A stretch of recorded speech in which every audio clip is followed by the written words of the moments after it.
guys, what's up? I'm good. What are you guys up to these days? Nothing much, but I've been reading a lot of articles about children's rights, but I'm still unclear about it. Can you explain it to me? Children's rights are a subset of human rights with particular attention to the rights of special protection and care afforded to minors. From what I read at the Children's Rights Alliance's website, children's rights include health, education, family life, and recreation. Oh, now I understand. Do you know that PROHAM, the Society for the Promotion of Human Rights, is deeply concerned that the Immigration Department and the Education Department are depriving stateless children born in Malaysia the right to education? I'm aware of the issue. We must always remember that every child is entitled to the rights and freedom set forth in the Convention without discrimination of any kind. All children have a right to education. From what I read at the Rakyat Post, Malaysia suffer from a lack of education and understanding on issues of sexual orientation, gender identify, and expressions as well as human rights, especially in national education system. That's right, Shamimi. The truth is, human rights still appear to be less of a priority in national policies. Do you guys ever heard about child marriage? Is there child marriage exist too in Malaysia? Yes, of course. Child marriage is children that are married under the age of 18 years old. In Malaysia, there are many girls who are forced into marrying men who have sexually assaulted them so they can avoid criminal charges. Sometimes these people offer money to a girl's parents in exchange for marriage permission. This is particularly common in poorer communities where 5,000 ringgit is the going price for child rights. In 2013, a 14-year-old man was charged with statutory rape of a 13-year-old girl in the Sabah region. It was later reported that he had taken the girl as his second wife with the consent of both of his first wife and also the girl's parents. Oh my god, this is a violence against girls.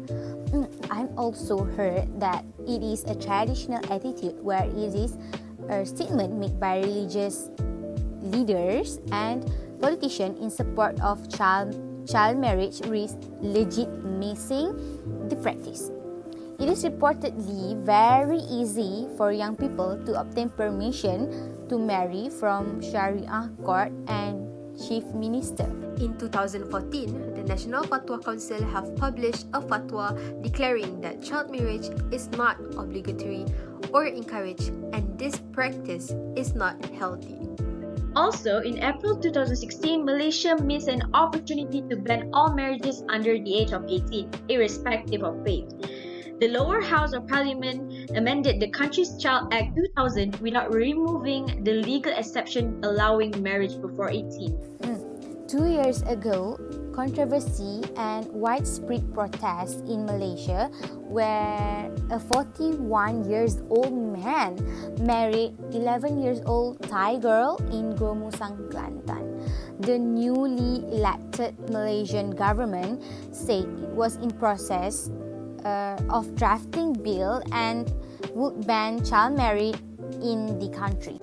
These issues were often ignored until in 2018, the children rights issues were brought up in Suhakam annual report where the commission suggestions were discussed by members of parliament.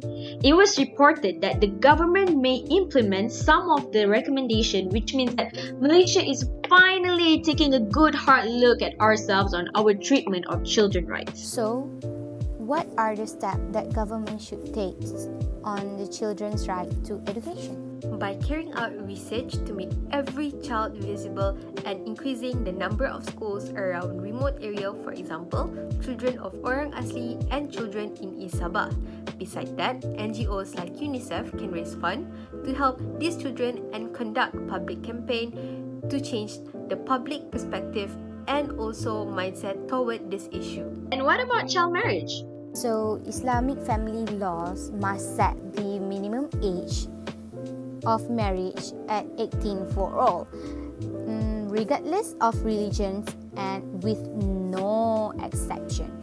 Besides that, the government should establish a register to monitor underage marriage and document the reason why the courts of the chief minister granted the permission. I agree. And as for media, we must ensure that all media platforms cover and promote the children's rights so that the public receive more information on the importance of children's rights, thus increasing the public awareness. I just realized that there are still some children being left behind and they are the most vulnerable and also hardest to reach. Yes, that is why we need to work together and take action on this. I think I gotta go now. It was nice to talk to both of you. See you guys again. Bye. Me too. Bye, guys.